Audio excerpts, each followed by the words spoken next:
خورشید نظامت عالی جناب انیل جائسی صاحب آ چکے ہیں. میں ان سے گزارش کر رہا ہوں کہ وہ آئیں اور اپنے نظامت کے فرائض انجام دیں. میں بڑے خلوص ادب سے ان سے کہہ رہا ہوں کہ آئیں اور نظامت کے فرائض انجام دیں. اس کو پڑھا دو. حاضرین، آپ تمامی حضرات کو آج کی یہ مبارک گھڑی اور مبارک ساعت مبارک ہو.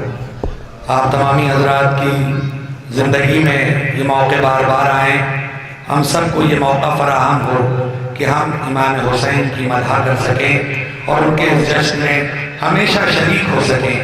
ہم دنیا میں نہ بھی رہیں تو ہماری روحیں اس عظیم موقع پر اس جشن میں شامل ہو سکیں. اور جتنے بھی افراد یہاں پر بیٹھے ہیں، میں سب کی خدمت میں یہ ضرور ان کے لیے دعا کروں کہ پروردگار ان کی ہر نیک خواہشات کو جلد سے جلد پورا کرے. جتنے بھی افراد یہاں آئے ہیں، پروردگار آج کی اس محفل کے طفیل ہر بلا اور آفت سے ان سب کو محفوظ رکھے. عزیزان محترم، اس سے قبل کی میں اپنے اس سفر کا آغاز کروں، آپ تمامی حضرات سے جو فاصلے سے بیٹھے ہیں، میں ایک بار ضرور گزارش کروں گا کہ وہ تھوڑا سا آگے تشریف لے آئیں. میں اپنے نوجوانوں سے ضرور گزارش کروں گا. اور فرش میں اور کرسی پہ آگے بڑھنے میں تھوڑا سا فرق ہوتا ہے. فرش پہ انسان آسانی سے آ جاتا ہے، کرسی پر جب آگے بڑھنا چاہتا تو سوچتا ہے پتہ نہیں آگے کی کرسی خالی ہے کہ نہیں ہے. لیکن میں آپ کو یقین دلا رہا ہوں کہ آگے کی کرسی خالی ہے. کرسی کی فکر نہ کریے، آگے مسند کی فکر کریے. میں مومنین سے گزارش کروں گا کہ تھوڑا سا آگے تشریف لے آئیں تاکہ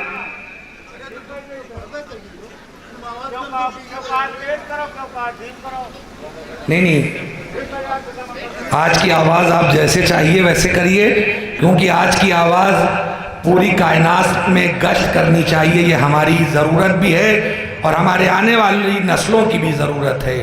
کیونکہ اگر ہم اب اتنی بھی نہ کم کر دو اور تیز کر دو. جی جی، میں تمامی مومنین سے گزارش کر رہا ہوں، جو حضرات پیچھے موجود ہیں ان سے گزارش ہے کہ آگے تشریف لے آئیں. جو حضرات کھانا نوش کر چکے ہیں ان سے گزارش ہے کہ آگے تشریف لے آئیں، یہاں پر آ کر بیٹھیں. کیونکہ بہت حسین ساعتیں اور بہت حسین لمحات ہیں کہ جس میں ہم شریک ہو رہے ہیں. اور کوئی نہیں جانتا آج کے اس دور میں، اور کبھی بھی نہیں جانتا تھا کہ کل کی صبح اسے نصیب ہوگی کہ نہیں ہوگی. اس لیے جس بھی محفل میں یا مجلس میں بیٹھیں یہ سمجھ کے بیٹھیں کہ یہ آخری لمحات ہیں، اور ان لمحات کو اتنی خوشی کے ساتھ اور خوبصورتی کے ساتھ اپنی زندگی میں محسوس کریں کہ ہمیں بھی لگے کہ ہم مولا کے سامنے بیٹھ کے محفل سن رہے ہیں، مولا کی موجودگی میں محفل سن رہے ہیں. یہی حوصلہ ہونا چاہیے اور یہی ہماری فکر میں چیزیں ہونی چاہیے کہ ہم اہل بیت سے کس طرح وابستہ ہیں. یقین جانیے شورائے کرام کی ایک طویل فہرست ہے. محترم رضا مورانوی صاحب جو تشریف لا چکے ہیں، محترم ظفر اعظمی صاحب تشریف لا چکے ہیں، محترم عرفان عباس صاحب جو ونگ چینل کے ذمہ دار ہیں وہ بھی یہاں تشریف لا چکے ہیں، شاعر اہل بیت تاج کانپوری صاحب بھی یہاں پر تشریف رکھتے ہیں، حمزہ اکبر پوری صاحب بھی ہیں، گانوی صاحب یہاں پر موجود ہیں، شاعر اہل بیت اختر اعجاز جلال پوری یہاں پر موجود ہیں، شاعر اہل بیت جناب علی حسن صاحب اترولوی اور حسن جعفر صاحب اترولوی یہاں پر موجود ہیں، محترم شاعر اہل بیت مہندی جلال پوری صاحب یہاں پر موجود ہیں، اور ظفر انڈیروی صاحب یہاں پر موجود ہیں. یہ سبھی شورائے کرام یہاں پر موجود ہیں. میں آپ تمامی حضرات سے گزارش کروں گا کہ جلد سے جلد فرش مسرت پر آنے کی زحمت کریں. اور میں ایک ایک کا نام لے کے آواز نہیں دے پاؤں گا کیونکہ آپ حضرات گواہ ہیں کہ میں جیسے ہی گاڑی سے اترا، کیونکہ کل میرے سسر محترم کا انتقال ہو گیا تھا، لیکن میں جیسے بھی آیا سیدھے آیا، میں نے کوئی وقت نہیں گزارا. اس لیے سبھی شورائے کرام سے گزارش کروں گا کہ آپ تمامی حضرات جلد سے جلد اسٹیج پر آنے کی زحمت کریں۔ محترم کلیم بجنوری صاحب سے میں ملتمس ہوں کہ اسٹیج پر آنے کی زحمت کریں۔ محترم ظفر انڈیروی صاحب سے گزارش گزار ہوں کہ اسٹیج پر آنے کی زحمت کریں۔ محترم عرفان عباس صاحب سے گزارش گزار ہوں کہ اسٹیج پر آنے کی زحمت کریں۔ سبھی شعراء کرام سے، محترم رضا مورانوی صاحب سے گزارش کر رہا ہوں کہ اسٹیج پر آنے کی زحمت کریں۔ آئیے حضرات، اپنے سفر کا آغاز، کیونکہ ہمارا یہ طریقہ کار ہے کہ ہم حمد باری تعالیٰ سے اپنی محفلوں کا آغاز کرتے ہیں، اپنی محفلوں کو زینت دیتے ہیں۔ میں اس کے نام سے شروع کرتا ہوں جو رحمان بھی ہے، رحیم بھی ہے، خالق موت بھی ہے، مالک زندگی بھی ہے، جو جسم و جسمانیات سے مبرہ ہے، وحدہ لا شریک ہے، نظروں سے اوجھل ہے، رگ گردن سے قریب تر ہے، جو ذرے کو آفتاب بنانے کی صلاحیت رکھتا ہے اور آفتاب کو پلٹانے والے کا خالق ہے۔ میں اس کے نام سے کرتا ہوں ابتدائے سخن، زمین کن سے اگاتا ہے جو زمین و زمن، شعائے لوح خفی سے تراشتا ہے وجود، غبار قاف و قلم سے اجالتا ہے بدن، وہ رب نطق دل و جاں وہ کبریا میرا، اسی کے اذن سے حاصل مجھے متاع سخن، اور جھکا میں سامنے اس کے تو سرخرو بھی ہوا، نہ شرمسار ہے سجدہ نہ ہے جبیں پہ شکن، اور نوید خلد وہ بخشے کبھی بفیض رسول، کبھی بنام علی دے وہ مجھ کو رزق سخن۔ اسی کی بارگاہ سے متاع سخن، دولت سخن لے کر آج کی اس محفل کا آغاز کر رہا ہوں۔ یہ ہمارا طریقہ کار ہے کہ ہم حمد باری تعالیٰ کے فوراً بعد نعت کا نذرانہ پیش کرتے ہیں۔ نعت کہتے کسے ہیں؟ نعت تعریف ہے ختمی مرتبت کی، نعت فضائل ہے محمد و آل محمد کے، نعت کہنے کا حق اسی انسان کو ہے کہ جس نے رسول کے کردار اور اوصاف کو دیکھا ہو، جس نے رسول کو پورا مجسم دیکھا ہو، رسول کے کردار سے واقف ہو، وہی رسول کی پذیرائی کر سکتا ہے۔ اگر کائنات میں دنیا میں جتنی بھی نعتیں لکھی جائیں گی وہ صدقہ ہے جناب ابو طالب کا کہ جس نے نعت کا آغاز کر کے بتایا کہ نعت کہتے کسے ہیں۔ نعت پذیرائی ہے ختمی مرتبت کی، اور نعت کہنے کا حق صرف جناب ابو طالب کو ہے، لیکن دنیا نے انہیں فراموش کر دیا۔ نعت لکھنے کا حق اسی ذات کو ہے کہ جس نے رسول کو آغوش کی منزلوں سے معراج کی منزلوں تک دیکھا ہے، وہی رسول کی پذیرائی کر سکتا ہے، وہی رسول کی مدح سرائی کر سکتا ہے۔ نعت لکھنی ہے تو لفظوں کی طہارت مانگو اور پاکیزہ خیالات کی دولت مانگو، جب یہ مل جائیں تو ایک شکر کا سجدہ کر لو، اب جناب ابو طالب سے اجازت مانگو۔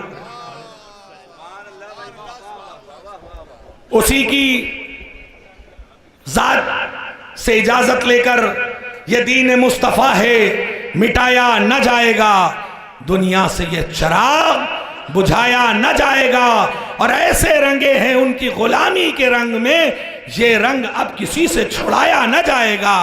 یہ ہماری زندگی کا لمحہ صرف اور صرف ختمی مرتبت کے لیے قربانی پیش کرنے کے لیے ہے۔ ہم ان کے کردار کو سلام کرتے ہیں، ان کے اخلاق کو سلام کرتے ہیں، اور یقین جانیے دنیا میں آنے والے بہت آئے، لیکن کوئی ایسا نہیں کہ جس نے پہلے اپنی ذات کا لوہا منوا لیا ہو تب اعلان کیا ہو اپنے حق پر ہونے کا۔ یہ حق صرف ختمی مرتبت کو ہے، اور یہی وجہ ہے کہ تاریخ میں ایک چیز ملتی ہے۔ ابو جہل کا بیٹا اکرمہ سے ابو جہل کہتا ہے کہ میں نہیں مانتا کہ محمد امین ہیں، صادق ہیں، لیکن اس کے بیٹے نے کھڑے ہو کر کہا بابا جان آپ مانیے یا نہ مانیے، میں رسول کو صادق بھی مانتا ہوں، میں امین بھی مانتا ہوں۔ یعنی اس نے بتا دیا کہ چاہے دنیا میں کوئی انسان کتنا ظلم پر ہو، لیکن حق بولنے سے پیچھے نہیں رہ سکتا۔ یہ حقیقت ہے ختمی مرتبت کی، اور یقین جانیے میں آغاز میں پیغام دے دینا چاہتا ہوں، اس کے بعد نثری گفتگو حجت الاسلام والمسلمین علی جناب مولانا ضمیر حیدر صاحب قبلہ کریں گے۔ ان کے بعد بولنے کا حق مجھ جیسے ادنا انسان کو نہیں ہے، لیکن میں ضرور کہنا چاہوں گا، اور اپنی صنف کے لیے ضرور کہنا چاہوں گا، میں شعراء کرام کے لیے کہنا چاہوں گا کہ قصیدہ ایک ایسی صنف ہے جو شروع میں چلی لیکن ختم ہو گئی، کیونکہ اس وقت قصیدے اپنی ذات کے لیے کہلوائے جاتے تھے، اپنی تعریف میں کہلوائے جاتے تھے۔ جب نہ شہنشاہیت رہی، جب نہ حکومت رہی، قصیدے ختم ہو گئے، لیکن آج جو قصیدہ باقی ہے وہ اہل بیت کی ذات میں کہنے والے قصیدے باقی ہیں اور قیامت تک باقی رہیں گے۔ لیکن ان اہل بیت کی ذات کے لیے کہنے والے قصائد، کہنے والے افراد کو پہلے اس پر عمل کر لینا چاہیے، تب دنیا کے سامنے پیش کرنا چاہیے۔ ہم کہہ دیتے ہیں، ہم تبلیغ کرتے ہیں کہ ایسا کردار ہونا چاہیے، لیکن جو کہہ رہا ہے پہلے اسے ایسا کردار پیش کرنا چاہیے، تب دنیا کہے کہ ہاں اس کا کردار ایسا ہے کہ یہ ان اشعار پر اپنی زندگی کو مبنی رکھتا ہے۔ اور عزیزان محترم، یہ خطابت کے جملے نہیں ہیں، بلکہ ہماری شرعی ذمہ داری ہے کہ ہم جب بات کسی دوسرے سے مطالبہ کر رہے ہیں تو پہلے اپنے اوپر کر چکے ہوں، تب ہم کہہ سکتے ہیں کہ ہم ایسے ہیں تاکہ آپ بھی ایسے بن جائیں۔ آج محفلوں میں اشعار پڑھے جاتے ہیں، شاعر بہت کچھ کہتا ہے، میں معذرت کے ساتھ گزارش کرنا چاہوں گا کہ سب کچھ کریے لیکن اپنے کردار کو اتنا بلند کریے کہ جب رات بھر کی عبادت کے بعد صبح صادق نمودار ہو تو آپ آرام کے بستر پر سو نہ جائیے، نماز پڑھتے ہوئے نظر آئیے، تب کہنے کا حق ہے کہ اہل بیت کے چاہنے والے ہیں۔ اور یہی وجہ ہے کہ ابدی جیسے شاعر دنیا میں ملتے ہیں، ایسے تو بہت شاعر ہیں لیکن ابدی جیسے شاعر ہیں، کیا ہے، ایک عام انسان ہے لیکن شاعری کے اعتبار سے اتنی بلند ہو چکے ہیں کہ ابدی اور ان کی زوجہ نے ایک دن سوچا، یہ واقعہ صرف اپنے بچوں کے لیے بیان کر رہا ہوں کہ ہمیں امام جعفر صادق علیہ السلام سے بھی ملنا ہے، صلوات بھیج دیں، اور حج بھی کرنا ہے۔ پیسہ نہیں تھا لیکن اپنے گھر کی جتنی چیزیں تھی سب کو بیچ دیا اور صرف حج کرنے کے لیے امام سے ملنے جانا چاہتے ہیں۔ گئے، راستے میں زوجہ بیمار ہو گئی، ابھی قافلہ حج کے مقام تک نہیں پہنچا تھا، حج کر چکے تھے، اس کے بعد آگے بڑھ رہے تھے امام سے ملاقات کے لیے۔ ابدی کی زوجہ نے کہا میں آگے نہیں جا سکتی، پتہ نہیں زندہ رہوں یا مر جاؤں۔ ابدی نے کہا تم یہیں رکو، میں امام کی خدمت میں جاتا ہوں۔ اور جانے کے بعد پہنچے، امام نے کہا تمہاری زوجہ کا کیا حال ہے؟ کہا آقا وہ تو شاید میں اب تک آیا ہوں یہاں وہ مر چکی ہوگی۔ کہا جا، اللہ نے اس کی عمر کو طولانی کر دیا ہے۔ اب ابدی فوراً وہاں سے آ رہے ہیں، تبھی ایک منظر دیکھا، امام کبھی ایسا لباس نہیں پہنتے، ایک سرخ لباس پہنے ہوئے ہیں اور ہم سے گفتگو کر رہے ہیں۔ واپس آئے، کیا دیکھا، زوجہ اطمینان سے اپنی اچھی چیزیں کھا رہی ہے۔ ابدی نے پوچھا میں شاعر اہل بیت ہوں لیکن مولا نے مجھے اتنا بڑا تحفہ دے دیا، کیا ہوا؟ کہا میں نے دیکھا کہ لمحہ قریب آ چکا تھا، اب میں دنیا سے رخصت ہونے والی تھی، ایک طرف ملک الموت کھڑے تھے، ایک شخص آیا جس کے جسم پر لال اور سرخ لباس تھا۔ آنے کے بعد اس نے کہا اے ملک الموت تجھے ہمارے بارے میں نہیں پتا، میں نے اللہ سے اس کی عمر کو بڑھوا دیا ہے، تو واپس چلا جا۔ وہ واپس چلا گیا ملک الموت۔ اب ابدی نے کہا اگر مجھے پوری زندگی کا اشعار کہنے کا کوئی صلہ ملا ہے تو یہ ملا ہے کہ مولا ہمارے لیے اور ہمارے اہل و عیال کے لیے زندگی کی دعا کر رہے ہیں۔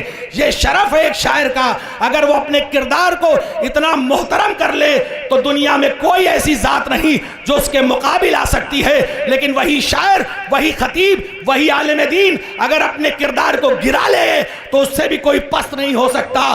قلم کچھ اپنے اندر جرأت اظہار پیدا کر، فدائے حضرت شبیر ہے انکار پیدا کر، جو تجھ سے لفظ نکلے قلب پر وہ نقش ہو جائیں۔ کچھ ایسا دامن تحریر میں معیار پیدا کر اور ستم کے شیش محلوں سے چٹکنے کی صدا آئے۔ اگر شاعر ہے تو لہجے میں وہ جھنکار پیدا کر، فقط الفاظ کی بازیگری اچھی نہیں لگتی، اگر شبیر کا ذاکر ہے تو کردار پیدا کر، اگر شبیر کا ذاکر ہے تو کردار پیدا کر۔ آئیے انہی مصروں اور معروضات کے سائے میں گزارش گزار ہوں